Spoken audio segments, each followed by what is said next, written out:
নিযুক্তি কৰোঁ আনহাতে টেট উত্তীৰ্ণ সকলৰ মাজত বহুজনক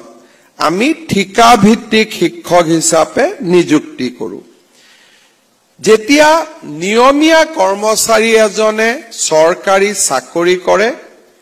তেওঁলোকৰ পৰিয়ালত যদি কৰ্মচাৰীজন নিহত হয় আমি নিহত কৰ্মচাৰীজনৰ পৰিয়ালটোক আজীবন দৰমহা আৰু পেনশন পোৱাৰ ব্যৱস্থা কৰি দিওঁ যাতে পৰিয়ালটোৱে কোনো এটা দিনতো এই কৰ্মচাৰীজনৰ অভাৱ আৰ্থিকভাৱে অনুভৱ কৰিবলগীয়া নহয় সৰ্বশিক্ষা অভিযানত তেনে ব্যৱস্থা নাই আৰু সেয়েহে যোৱা বছৰত কৰ্মৰত অৱস্থাত নিহত হোৱা 103 গৰাকী পৰলোকগত কৰ্মচাৰী আৰু শিক্ষক শিক্ষয়িত্ৰীৰ পৰিয়ালক আজি আমি 5 লাখ টকাকৈ এককালীন সাহায্য আগবঢ়াইছো ইয়াৰ লগে লগে আমাৰ চৰকাৰে এই বছৰ এটা নতুন পদক্ষেপ লৈছে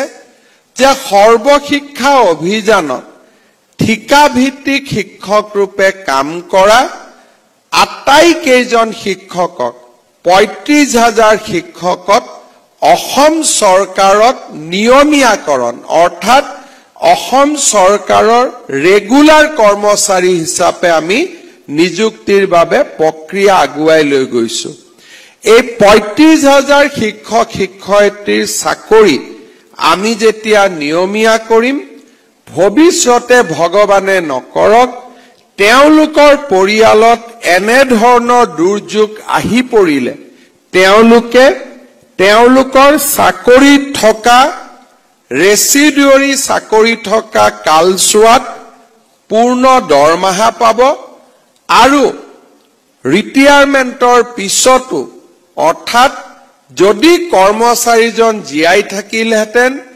তেওঁৰ যিটো ৰিটায়াৰমেন্ট হ'ব সেই ৰিটায়াৰমেন্টৰ পিছতো যদিও কৰ্মচাৰীজন আমাৰ মাজত নাই তেওঁ পেনশনো পাই থাকিব আমাৰ এই ধৰণৰ ব্যৱস্থা অসমত আমি বৰ্তমান ৰূপায়ণ কৰি আছো স্পষ্টভাৱে আপোনালোকে শুনি পালে চাগে ছাৰৰ স্পষ্টভাৱে ছাৰে কৈছে যে LPP টিচাৰ ভেকেঞ্চিৰ কথা 2024 আৰু 25ৰ ভিতৰত টোটাল কিমান থাউজেণ্ড বুলি কৈছে 35,000 টিচাৰক ৰেগুলাৰ কৰিব গৈ আছে লগতে যিসকল কেণ্ডিডেটে টেট কোৱালিফাই কৰি ৰাখিছে ঠিক আছে না তেওঁলোকৰ কাৰণে নতুন ভেকেঞ্চি ওলাব গৈ আছে গতিকে এটা ভাল খবৰ বুলি ক'ব পাৰি আৰু নতুনকৈ যদি আপডেটটো আহি যায় আপোনালোকৰ এপ্লাই কৰা যিবোৰ ডাটা বা ডকুমেণ্টৰ ডিটেইলছৰ লগতে যিবোৰ লিংক আহিব সেই সম্পৰ্কে আপোনালোকক আপডেট আহিলে মই জনাই দিম মোক গতিকে আপোনালোকে চেনেলটো ছাবস্ক্ৰাইব কৰক 100% আপডেটবোৰ পাই থাকিব মানে খুব সামৰণি মাৰিছোঁ ধন্যবাদ